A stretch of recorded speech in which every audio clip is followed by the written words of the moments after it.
የአርቲስት ነጻነት ጉዳይ አሁንም በጣም በሚያሳዝን ሁኔታ ወደ ሚዲያ እየወጣ በትዳሩ ደስተኛ አልነበረም። ይህ ንግግር የነጻነት ወርቅነህ እህት ንግግር ነው።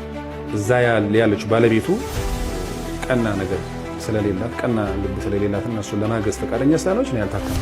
ተነስተህ ራስን ምግብ ስራ አይነት ነገር ነው እሱ መቆም አቅቶት አልገባኝ ምግብ ራሱ ተነስቶ እንዲሰራ ነው የተደረገው። አሜሪካን ሀገር ላይ ሲነግረኝ ለኔ እንደነገረኝ ታሞ ያለ ነው እኔ ልጆችን ምግብ አብስላለሁ አንተ ራስን አብስል አይነት ነገር ነው የሰማሁት ለኔ የነገረኝ እኔ እስከማውቀው ማለት ነው። የልጆቹ እናት ነች። በህይወት እያሉ ምንም አይነት ነገር አልሰማንም። አሁን ግን ያመጡት እቺ $90,000 ያመጣችው መዘዝ ነው። ሰላም ጤና ይስጥልኝ። እንዴት አላችሁ? እግዚአብሔር የተመሰገነ ይሁን። ወቅታዊና በአዳዲስ መረጃ ተመልሼ መጥቻለሁ። ዛሬ እንግዲህ የምንመለከተው እጅግ እኔ በጣም አሳዝኖኛል። ስለ ነጻነት ወርቅነህ እንግዲህ ቤተሰቦቹ በሚዲያ ወጥተው በእርቅ ማዕድ ሚዲያ ላይ ወጥተው የተናገሩት ነገር አለና አንዳንድ ነገሮችን ማየት ስላለብን አንዳንድ ነገሮችም ልልም ስለፈለኩ ይህንን አንዳንድ ቪዲዮዎችን ይዤላችሁ መጥቻለሁ። እንግዲህ ቤተሰቡ ዛሬ ከብዙ ጊዜ በኋላ ካረፈ ከብዙ ቀናት በኋላ ወጥተው አንዳንድ ነገሮችን ተናግረዋል። ከዚህ በፊትም በኢቢኤስ ቀርበው እንግዲህ ብዙ ነገሮችን ሲሉ እንደነበረ የሚታወስ ነው። ዛሬም ደግሞ በእርቅ ማዕድ ያንን በኢቢኤስ ያሉትን ነገር ሙሉ ለሙሉ ሽረውት በሌላ መጥተዋል። እነዚህ ነገሮች አስቃኛችኋለሁ። እስከ መርሃ ግብሩ ፍጻሜ አብራችሁን ቆዩ። ላይክ ማድረጋችሁን መረጃውም ለብዙዎች እንዲደርስ ሼር ማድረጋችሁን እንዳትረሱ። እስቲ ከሁሉ በፊት እነሱ ያነሷቸውን አንዳንድ ሀሳቦችን እንመልከት። የአርቲስት ነጻነት ወርቅነህ ቤተሰቦች እህቱ ሚሚ፣ ወንድሞቹ ወንደሰንና ኤርሚያስ ከእርቅ ሚዲያ ጋር ባደረጉት ቆይታ የገለጿቸው ዋና ዋና ነጥቦች በአጭሩ የሚከተሉ ሲሆኑ ግን ለአርቲስቱ ጥቅሙ ምንም አለመሆኑና ብዙዎችም ትችት አንስተውባቸዋል። ነጻነት በትዳሩ ደስተኛ እንዳልነበረና አሜሪካ በነበረበት ወቅትም ባለቤቱ አስፈላጊውን እንክብካቤ ድጋፍ አላደረገችለትም ብለዋል። ለሕክምና ህንድ በነበረበት ወቅትም ባለቤቱ ስለ ጤንነቱ ሳይሆን ስለ ቤት ግዢና ስለ ገንዘብ ትጠይቅ እንደነበረ እህቱ ገልጻለች። ቤተሰቦቹ የቅርብ ጓደኞቹ ነን የሚሉ ሰዎችም በተለይ አስናቀ ነጻነትን ከመጠጥ እንዲርቅ ጤናውን እንዲጠብቅ አላደረጉትም ሲሉም ወቅሰዋል። አስናቀ ከቤተሰቡ በላይ እኔ ያውቀዋለሁ ማለቱና የቀብር ዕለት የነበረው ሁኔታ ቤተሰቡን እንዳሳዘነም ተገልጿል። ነጻነት መኪና እንደሌለው ተደርጎ የሚወራው ስህተት መሆኑና 8 ወር የሞላው መኪና እንዳለውም ተጠቅሷል። ለልጆቹ ቀለብና ለቤት ኪራይ ከፍተኛ ወጪ እያደርግ እንደነበረ፣ በአሁኑ ወቅት በስሙ ምንም አይነት የገንዘብ ማሰባሰብ ስራ እንዳይሰራ ቤተሰቡ አግዷል። ነገር ግን በጭንቅ ጊዜ ለረዱት እንዲሁም በሕክምና ወቅት አጠገቡ ለነበሩ እንደ ተዋናይት ኤልሳቤት ወይንም ቀጮ ላሉ ወዳጆቹ እውቅና እንዲሰጥም ተጠይቋል። በአጠቃላይ ቤተሰቦቹ ነጻነት በሕይወት እያለ የሚገባውን እንክብካቤና እውነተኛ ጓደኝነት እንዳላገኘ በምሬት ገልጸዋል። ከሞተ በኋላ ወጥቶ እንዲህ የቤተሰብን ገበና ማውጣቱ መጠቆሙ ለነጻነት ምን ይጠቅማል? ወይስ ብር ፍለጋ ነው? የመጀመሪያ ተጎጂም ተጠቃሚም እሷና ልጆቹ ብቻ ናቸው። ለምንድን ነው ራሳቸውን የሚያስገምቱት? የሚሉ ትችቶች በጥቂቱ ናቸው። ሕክምና ጉዳይ እዛ ያለችው ባለቤቱ ቀና ነገር ስለሌላት ቀና ልብ ስለሌላት እነሱን ለማገዝ ፈቃደኛ ስላልሆነች ነው ያልታከመው እዛ እንጂ መታከም ይችል ነበር። እዛ ማነው አደራ ሆስፒታል። ከዛ አጠቃላይ ያለውን ፕሮሰስ እኔ እሱ እህቴ ሆነን ነው ኢሚግሬሽን እስከ ህንድ ኤምባሲ ድረስ ያለውን አጠቃላይ ሂደት አብረን ጨረስን። መጨረሻ ላይ እኔ ያው ጉበት ልሰጠው ካስፈለገው በቃ ያስፈልገዋል ተብሎ በቃ እኔ ምርመራ አደረኩኝ። ሙሉ ቼክአፕ ተደረገን። እዛው ጥቁር አንበሳ ሄደን ተፈራረምን። እነዚህ ፕሮፌሰሮች ነበሩ፣ ዶክተሮች 3 ሆነው ተቀመጥን። ጥያቄ ጠየቁን። ከዛ በኋላ ተፈራረምን። ወንድሜ ስለምወደውና በህይወት እንዲኖር ስለምፈልግ እሰጠዋለሁ ብዬ እኔ ፈረም። ከዛ ተያይዘን ህንድ ሄደን ማለት ነው እንደ 40 ቀን በሕክምና አብረን ቆይንና ህንድ ያልታከመበት አንዱ አሜሪካን ሀገር መታከም ይቻላል ያልታከመበት አንዱ ምክንያት ምንድነው? የባለቤቱ አልተረዳችውም፣ ፍቃደኛ አልነበረችም። ለምንድን ነው ፍቃደኛ? ማንነቱ ፒውርሊ ነጻነትን አባትነቱን ሳይሆን የሚፈለግ የነበረው ጥቅሙ ነው። ምን ማለት ነው ጥቅሙ? ማለት በቃ እሱ ከዚህ እንደውም የነገረኝ ይችላል የተግባቡትና የተማመኑት ከኢትዮጵያ እሱ እንዲኖር እሷ እዛ እንድትኖርና ልጆቹን ግን ሳያቋርጥ በየወሩ በፋይናንስ እንዲያግዝ በሚል እንጂ በዛ ደረጃ ተግባብቶ እሱም ያው እስከ መጨረሻ ሰዓት ድረስ በየወሩ $2,000 እና ልጆቹ ምንም ሳያቋርጥ እያንዳንዱን ገንዘብ እያገዘ ልጆቹን እንዳሳደገ እና ከዛ ውጭ ግን ሰብሰብ ብሎ ለመኖር ብዙ ፍላጎት እሷ የላትም። ኢትዮጵያ መታ መኖር አትፈልግም። እሱ ደግሞ ሙያውን ስለሚወድ አገሩን ስለሚወድ እዚህ ነው መስራት የሚፈልገው የሚል ነገር ነው ያለውና ዞሮ ዞሮ ያው ባለቤቱ እኔ የተረዳችው አይመስለኝም። በዛ የተነሳ ያው ያለው ነገር ይሄ ነው ማለት ነው። ተነስተህ ራስን ምግብ ስራ አይነት ነገር ነው እንደሱ መቆም አቅቶት አልገባኝም። ምግብ ራሱ ተነስቶ እንዲሰራ ነው የተደረገው። አሜሪካን ሀገር ላይ ሲነግረኝ ለኔ እንደነገረኝ ታሞ ያለ ነው። እኔ ልጆችን ምግብ አብስላለሁ አንተ ራስን አብስል አይነት ነገር ነው የሰማሁት። ለኔ የነገረኝ እኔ እስከማውቀው ማለት ነው የነገረሽ ነው ለኔ የነገረኝ ነው ለኔ ነገረኝ። ግልጽ አድርጊልኝ። እሱ አሞታል የዛኔ እኔ ተኝቻለሁ አለ። የሷንና የልጆቹ ምግብ ሰርተህ ተነስተህ ብትፈልግ የራስን ምግብ ሰርተህ ብላ አለኝ ለኔ ማለት ነው። እሱ ታሞ ተኝቶ አዎ። ስለዚህ ለምንድን ነው የሚሄደው? የሚያስታምም ሰው እኮ ያስፈልጋል ሲባል እሱ አብሮ ሊሄድ እንዳሰበ ነው እኔ የነገረኝ ማለት ነው። ነፂና አስናቀ አብሮ ሊሄዱ ወደዛ ግን ከሷ ጋር እያወራ ነበር። እሱ ግን ያንን ኮንታክት በሙሉ ለሙሉ አቋርጠው አልፈለገም ከሚስቱ ጋር። ከአስናቀንም መስማት አልፈለገም ነፂ። ከዛ ህንድ ሄድን እንደሄድን የኔ ልደት አይሮፕላን ላይ አክብሮት ነበረ። እስቲ ዛሬ አይሮፕላን ላይ እኔ እንዳጋጣሚ የተወለድኩበት ቀን ነበር። እሱን አክብሮ ሻምፓኝ ምናምን ሰጡትና ያችን ጠጥቶ ነበረ። ያችን ሻምፓኛን እዛ ስንሄድ ታየ። እንደሄድን ነው ቀጥታ ወደ ሕክምና ይገባው። እዛ በጣም የምትገርም ልጅ ነበረች፣ ሜሮን ትባላለች። እዛ ሕክምናውን ስናረግ መጠጡ ስላለ ለአንድ ሳምንት ምንም አይነት ይሄን ይጠጣና ይምጣ ተባለ። ውሃ ምናምን በቃ የተሰጠው ነገር አለ። ምንም አይነት መድኃኒት አልተሰጠው። ውሃ ብቻ እየጠጣ የተሰጠን ምግብ አለ፣ ወተት፣ ኮርን ፍሌክስ፣ እንቁላል ቅቅል ምናምን። በቃ በጣም ደስተኛ ነበር እዛና በሳምንት ውስጥ ሽሪንክ እንትኑ ተስተካክሏል፣ ጉበቱ ማለት ነው። በአንድ ሳምንት ውስጥ በ10 ቀን ማለት ነው። ከዛ ስለዚህ ይሄ ልጅ የታሸጉ ምግቦች ይሄ ቺፕስ ምናምን ለስላሳ መጠጦች ምናምን እነሱ አይነት ነገሮች ናቸው እንትን የሚሉት ለስላሳ ኮካ ምናምን እንደዛ ነገሮች ካልወሰደ ይድናል ተባሉን እያሸ በበረዶ ምናምን በቃ አቢ ነበረ አቢ ምግሩና ምናምን በቃ ምናምን ብለን እዛ ጋር በቃ አወራን። ከዛ በኋላ ነው እንትን ማለት አለ ተመልሼ ወደ አሜሪካ ሄድን ማለት ነው። ተመልሼ ወደ አሜሪካ ሄድን። ለምንድን ነው ተመልሶ ወደ አሜሪካ ያልሄደበት ምክንያቱ?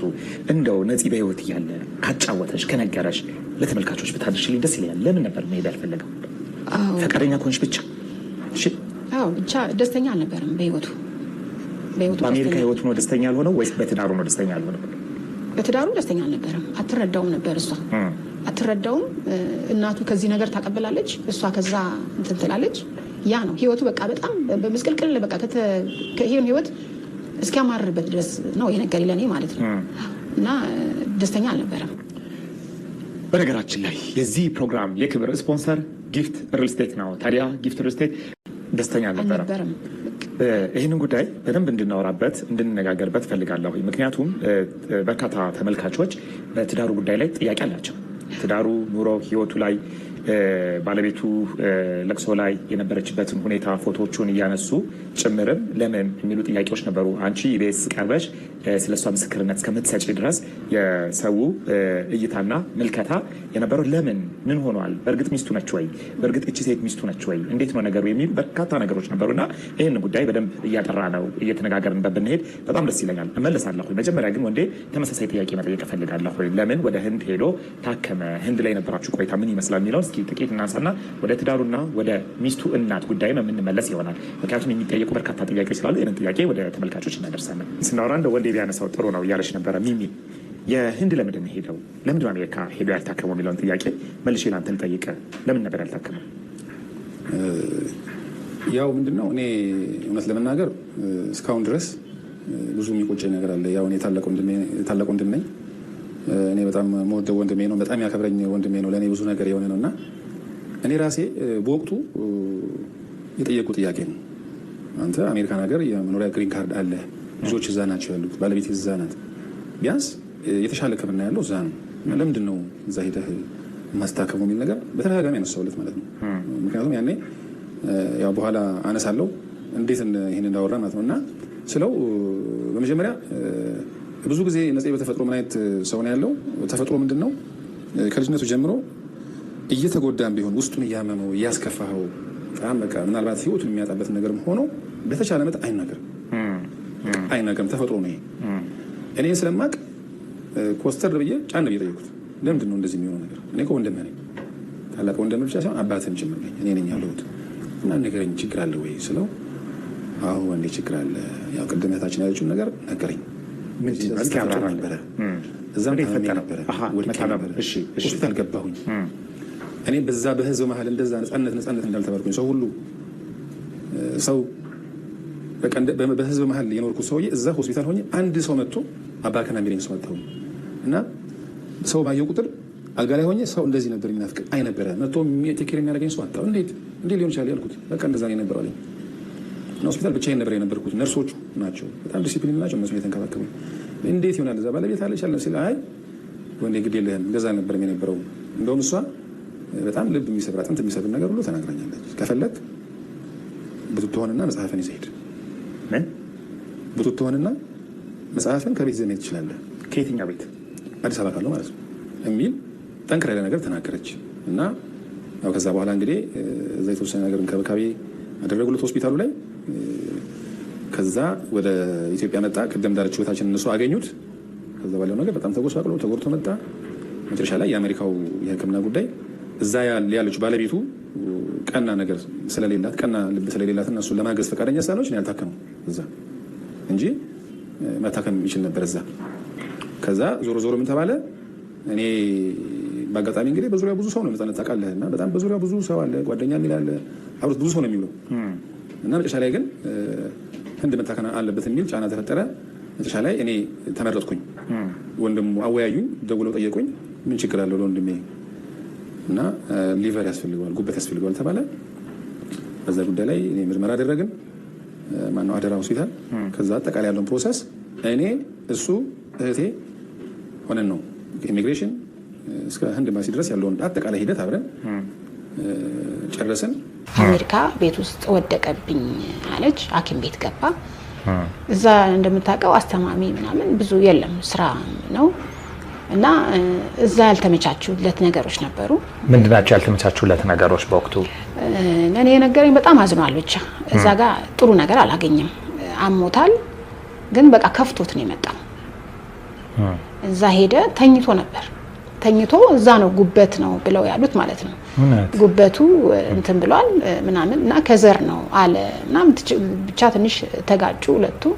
ማናቸው የተጋጩ? ባልና ሚስቶቹ ማለት ነው። ነፃነትና የነፃነት ሚስቱ ባለቤቱ ተጋጭተው ደወሉልኝ ለኔ ማለት ነው።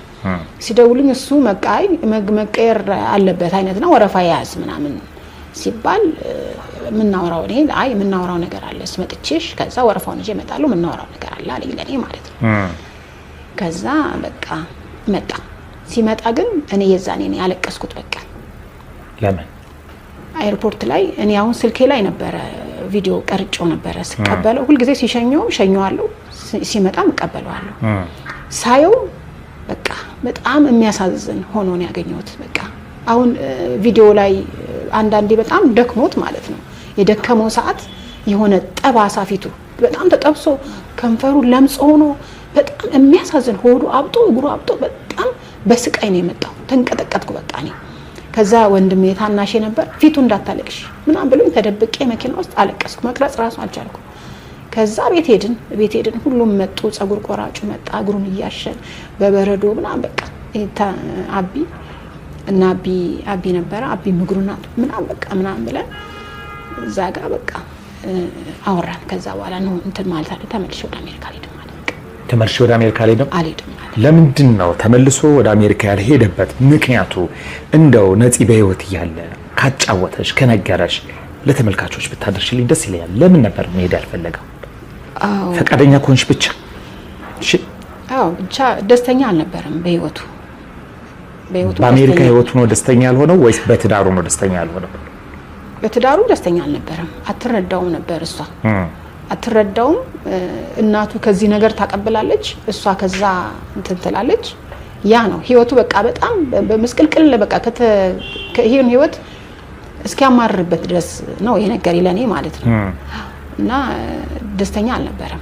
እንግዲህ እንደተከታተላችሁት ነው ምንድነው እህቱና ወንድሞቹ ቀርበው ነው በዚህ ሚዲያ ላይ እንግዲህ ነፃነት የነበረበትን ችግር ምን ያሞ እንደነበር ከሚስቱ ጋራ ከልጆቹ ጋራ ያለው ቅርብርብነት ምን ይመስል እንደነበር ከጓደኛው ጋራ የነበሩ ነገሮች ምን እንደሚመስሉ ገልጸዋል። የጓደኛውም ፍጹም ውሸት እንደሆነ የሚስቱም ደግሞ ጭራሽ እንደሰማችሁት ነው ቴኬር እንደማታረገው እንደማትንከባከበው እንዲታከም ሁሉ እንደማትፈልግ የሚመስሉ ነገሮችን ገልጸዋል። አንዳንድ የራሴን ሐሳቦች ላንሳና ሰዎች ያነሷቸውን ሐሳቦች እናክልበታለን።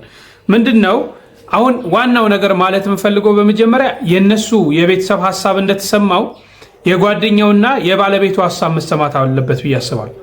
እነዚህ ቤተሰብ ስለሆኑ ብቻ እህትና ወንድም ስለሆኑ ብቻ ትክክል ናቸው እውነታ አላቸው የሚሉ ነገሮች ላይ ድምዳሜ መድረስ አልፈልግም። የነዛንም የሌሎችንም ሐሳብ በተለይ ወንድሙንም ከነዚህ ጋር ኮምፔር እያደረገ የባለቤቱንም የሚሰማበት ምክንያቱም ይሄ ህዝብ እንግዲህ በየጊዜው አጀንዳ እየመጣ መደናገር ያለብን አይመስለኝም። ይሄ ምንድነው አሁን ለምሳሌ አስተማሪነቱስ ምንድነው? ምን ለማስተማር ነው የፈለጋችሁት የሚለውን ጠይቃለሁ። ዛሬስ ሚዲያ ላይ ለመውጣት ምን አስፈለገ? ይህንን ነገር ሚዲያ ላይ ይዛችሁ የመጣችሁት ምን ለማለት ምን ተፈልጎ ነው? እንግዲህ በኢቢኤስ ቀርባችሁ በተለይ ስለ ባለቤቱ ስላለባት ችግር ስላለባት በሽታ እንጂ እንዲህ እንዳልሆነ በጣም ብዙ ሰዎች እንደውም ባለቤቱ ምናና ነው አታለቅስም ተብሎ የቀብሩ ለታ ታስታውሳላችሁ ብዙ ነገር ሲባል ነበርና እቺው እህት ናት እንግዲህ ወጣ የነፃነት ወርቅነህ እህት ወጣ እነዚህ ነገሮች ስታስተባብል የነበረው በፍጹም እንደዛ አይደለም ያማታል።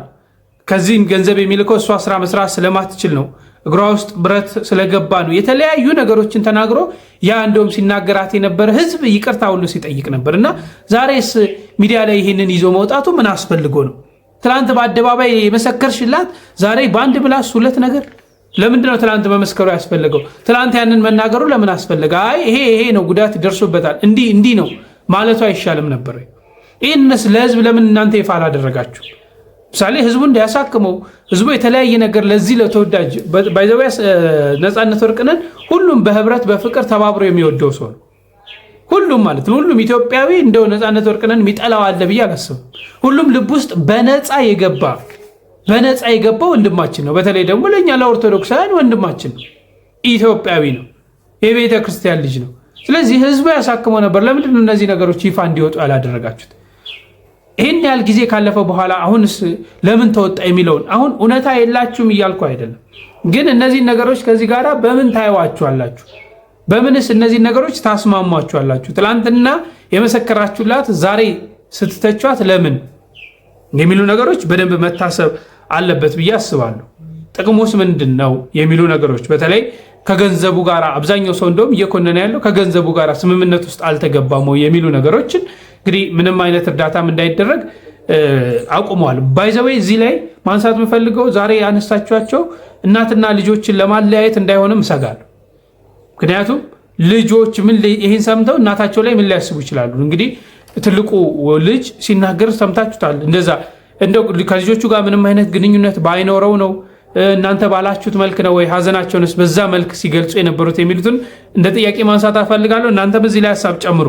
በመጨረሻ ምንድነው ማሳያችሁ አንዳንድ ሰዎች ያነሷቸው በጣም ጥሩ ሀሳቦች አሉና እስቲ ስሙት። የልጆቹ እናት ነች።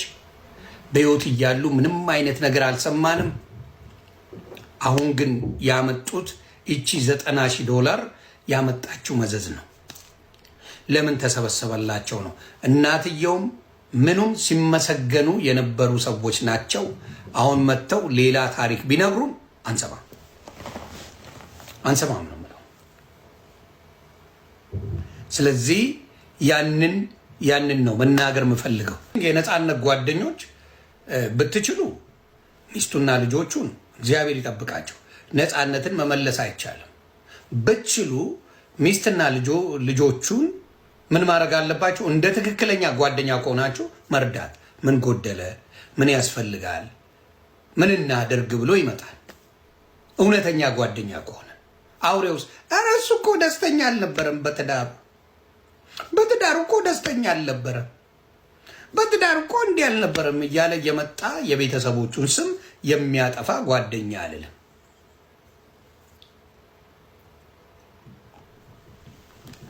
እናንተ ትክክለኛ ጓደኛ ብትሆኑ ነው አላውቅም። ነፃነት ይጠጣ አይጠጣ አላውቅም። ግን ዶክተር አጠጣ ካለው ነፃነት ወርቅነህን አንተ ጓደኛ ሆነ መጠጥ ከጋበዝከው ገዳዩ አንተ ነህ። ገዳዩ አንተ ነህ። ገዳዩ አንተ ነህ። ፈጣሪ በሚያውቀው ዶክተር ከልክሎት እንደ ጓደኛ ይነግርሃል።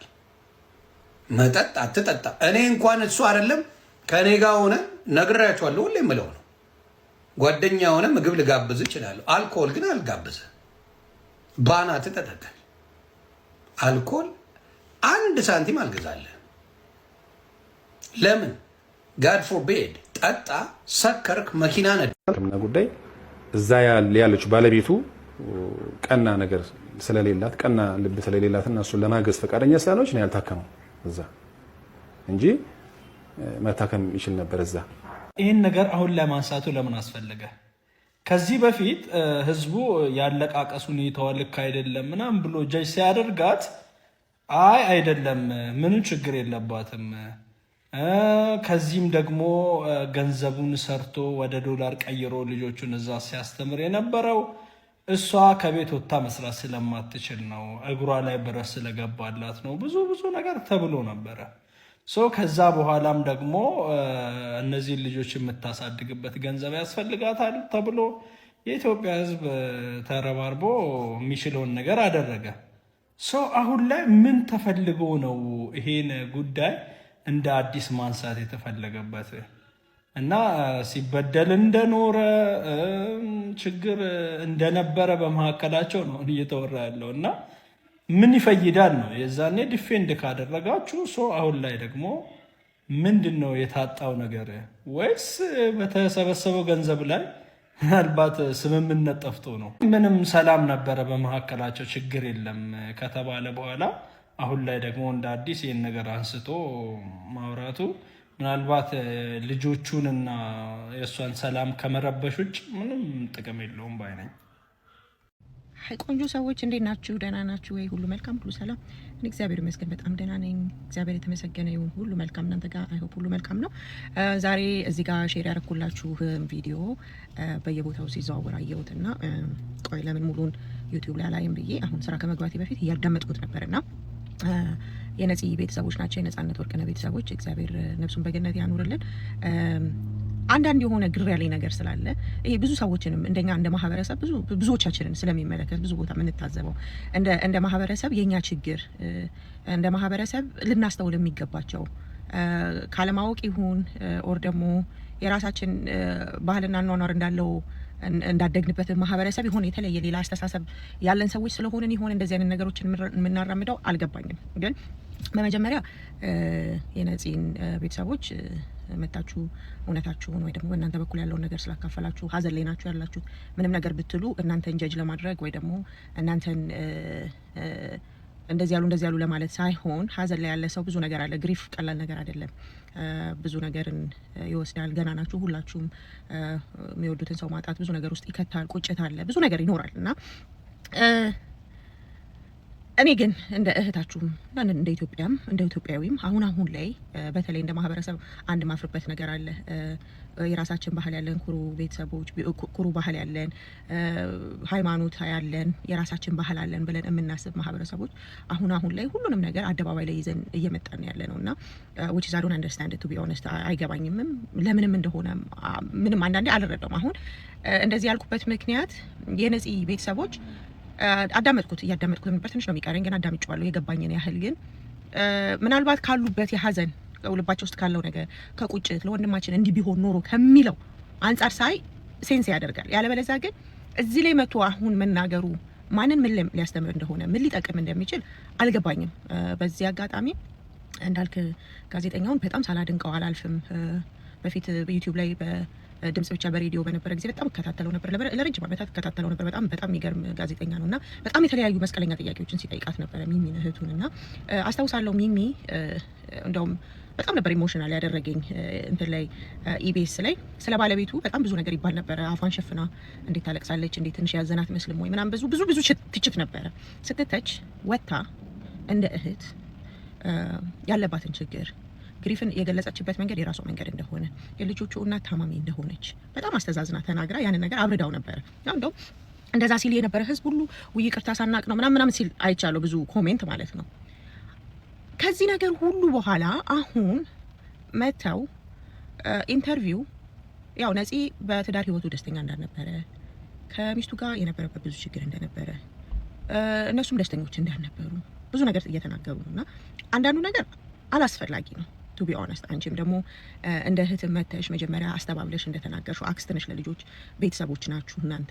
የፈለገ ነገር ትዳር ውስጥ ቢፈጠር ባልና ሚስቱ መሀል ያለ ግጭት ቢኖር እሱም ደስተኛ ባይሆን ኖሮ ፍቺን ማድረግ ይችል ነበር በህይወት እያለ። ግን ምክንያት ስለነበረው ወይ ደግሞ ትዳሩን አክብሮም ሊወራበት ከሚችለው ስራውን ከማጣት ከብዙ ነገር አንጻር ብቻ ተመልክቶ እሱ ትዳሩን ይዞ ከናቱ ሚስት ጋር ከሚስቱ እናት ጋር እየኖረ ነበረ እና ዛሬ ላይ እናንተ መታችሁ አሁን ይሄንን ኢንተርቪው ማድረጋችሁ እንደዚህ ነበረ ብላችሁ ስታወሩ በጣም ከትልቅ ይቅርታ ጋር እኔ የታየኝ ከሀሜት የዘለለ ነገር አይደለም። እዚህ ኢንተርቪው ውስጥ እኔ ምንም አጣሁለት ማለት ምንድነው ፖይንቱ? ምንድነው ለነጻነት ምንድነው የሚጠቅመው? ለልጆቹ ምንድነው የሚጠቅመው? ማንኛውም ቤት ውስጥ ማንኛውም ትዳር ውስጥ የቤተሰብ ጣልቃ ገብነት ሲኖር ችግር ይኖራል። ለምንድነው የቤታችሁን የወንድማችሁን ገበና ድብቅ እንዳለ እሱም እረፍት እንዲያደርግ ለምን አላደረጋችሁ? ማሚን ምንድነው what is the behind of it? ምንድነው እናንተም አሁን በተገኘው አጋጣሚ ዝናና ያው ሚዲያ ላይ አሁን ገንዘብ ይሰራል ምናምን እንደሱ አይነት ጥቅሞችን ፈልጋችሁ ነው? because ይሄ genuinely ነው የምጠይቀው፣ የምር ስላልገባኝ ነው። ለምን የሆነ ሰው የእህቱን ችግር ከነበረ ሚዲያ ላይ ወተሽ ስለሷ መመስከር አይጠበቅብሽም ነበር።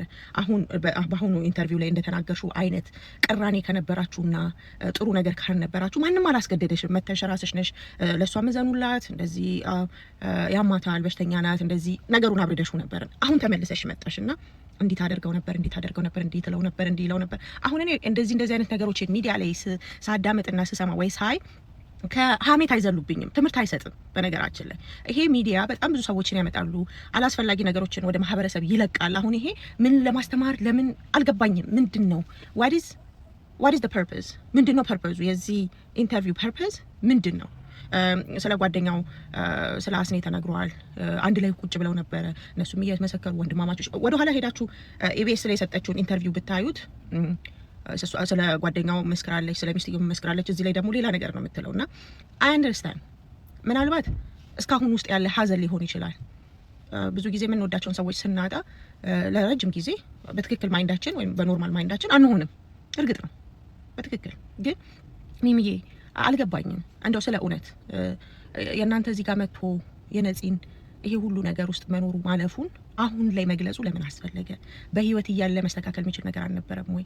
እሱም ምክንያት አለው አይደል? ደብቆ የያዘበት ያንን ሁሉ ጊዜ ዛሬ ላይ ለምን እሱ በሌለበት ለምንድን ነው ሊነገር የተፈለገው? ምንድን ነው what is behind of it? ዝና፣ ገንዘብ ወይ የራሳችሁ የግል ንዴት ምንድን ነው አልገባኝም። እና ትንሽ ግራ ገብቶኛል። ይሄ ብዙዎቻችን የሚመለከት ነገር ነው። ሁለት ነገር የምናወራው ነገር አለ። ሰው በሚጎዳ በሚበደል ሰዓት አይናችን እያየ ዝም ብለን እንድናልፍና ወይ ያ ሰው ሲያልፍ ወይ ያ ሰው የሆነ ዞር ሲል በጣም ስም ለመስጠት የምንሞክረው ነገር አለ። ልክ እንደ ማህበረሰብ ነው ይሄ ችግራችን ማለት ነው። እና እንደው ይሄ ነገር ቢስተካከል ሰው እዛው ላይ እያለ መነጋገር አይችልም ወይ? በሰላሙ ጊዜ ጉዳት ሳይደርስ ወይ ሰው ሳያልፍ ቁጭ ብሎ መነጋገርን ግልጽ መሆንን ማን የከለከለን? ልክ የሆነ ሰው ካጠገባችን ዞር ሲል ያንን ሰው ማናይበት ቦታ ላይ ስንሆን ተመችቶን ስለ ሰው የምናወራው ነገር ከሀሜት አይዘልም። በነገራችን ላይ እኔ እንደዚህ አይነት ታሪኮችን ስሰማ ምናምን አልልም፣ ሀሜት ነው። በሰዓቱ አድሬስ መደረግ ይችል ነበረ። እባካችሁ አሁንም እኔ አልገባኝም ምንም፣ እኔ እንጃ።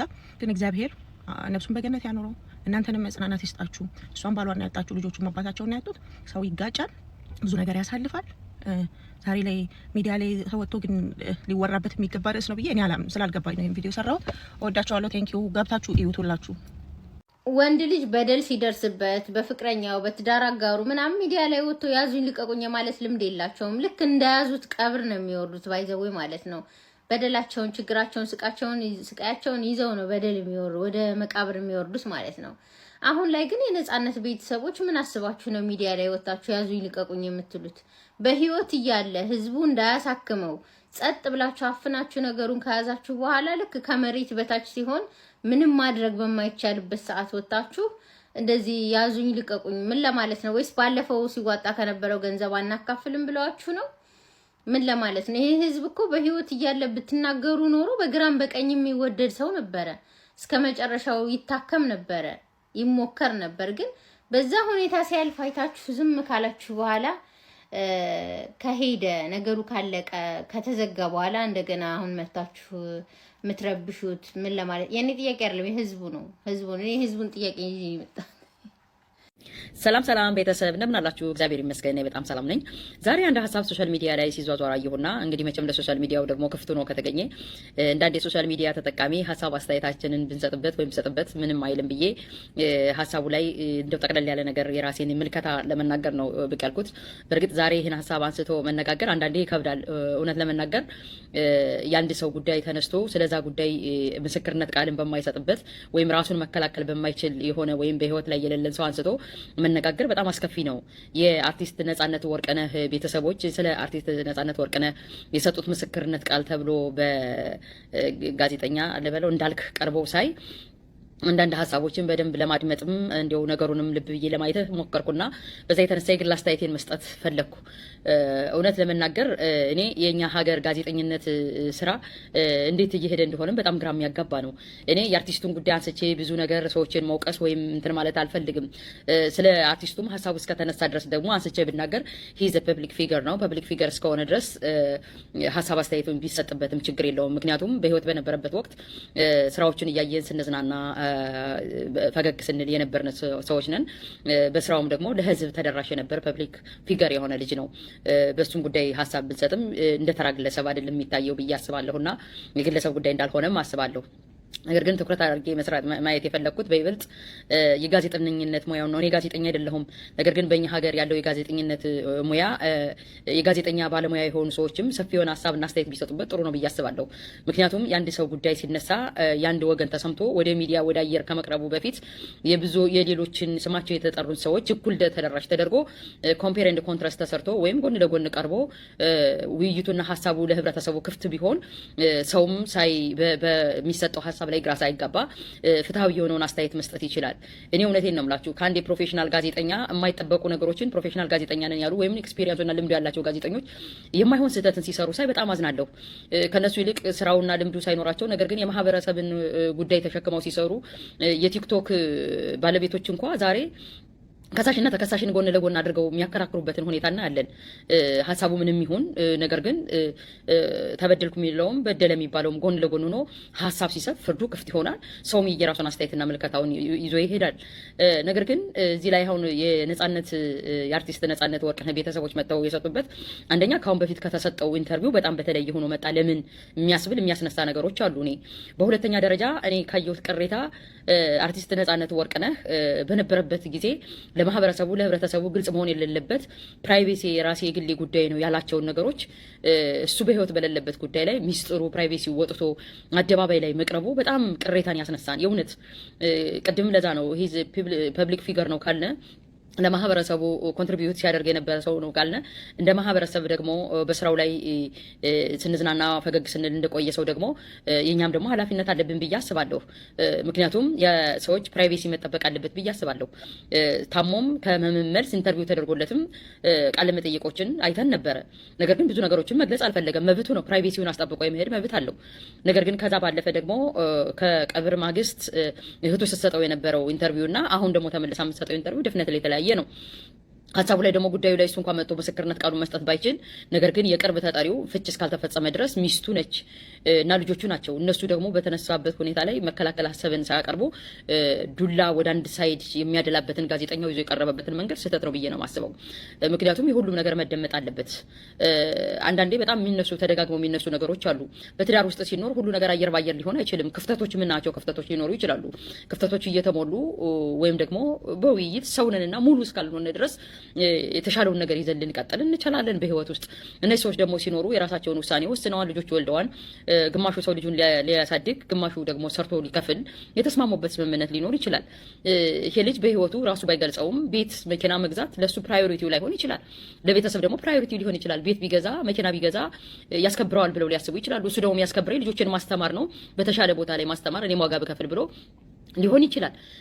ነገር ግን የምናየው ደግሞ አንድ ሀቅ አለ። ልጆች የጋራ ናቸው፣ የባልም የሚስትም ውጤቶች ናቸው።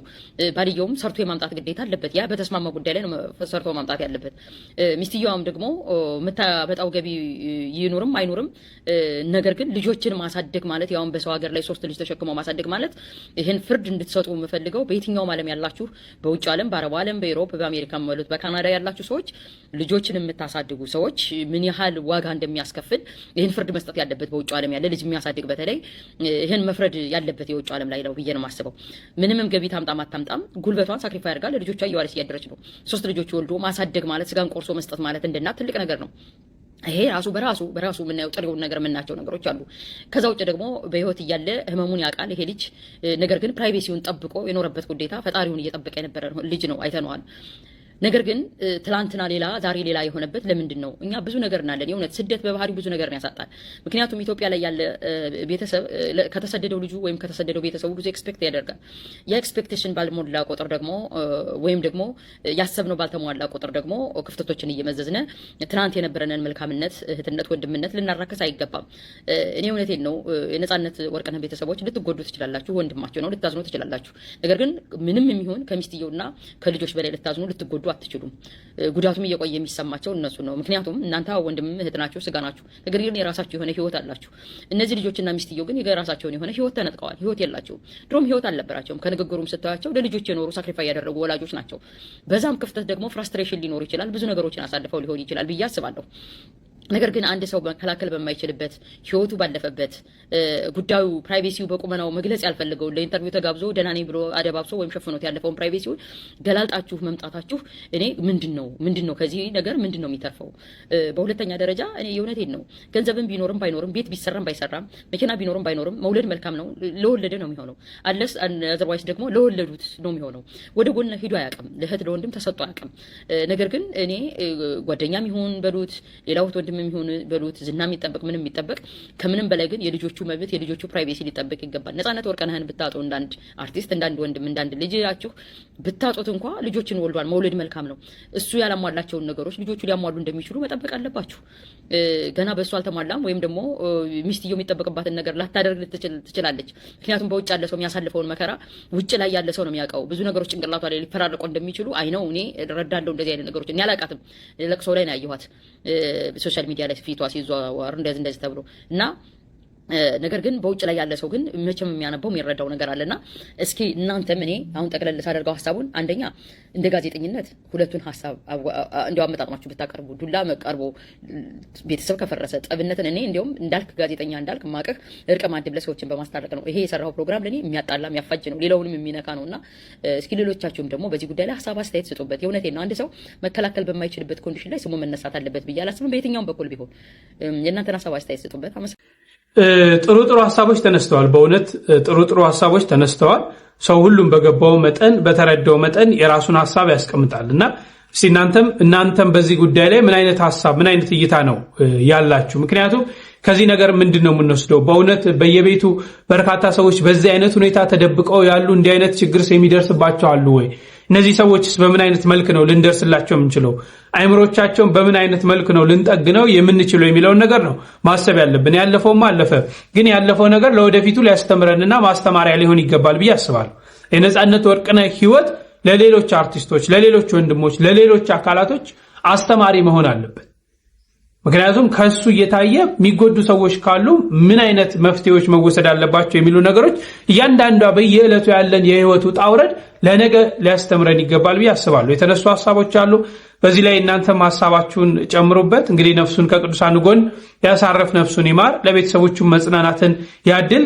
ግን እርቀ ሚዲያ ይሄን ያቀረብከው የጓደኛውንም የሌሎችንም አካላቶች ብታቀርቡ የሚል ሐሳብ አለኝ። በቅንነት ነው የምጠይቀው። በሌላ መረጃ እንገናኛለን። ቸር ቆዩልኝ።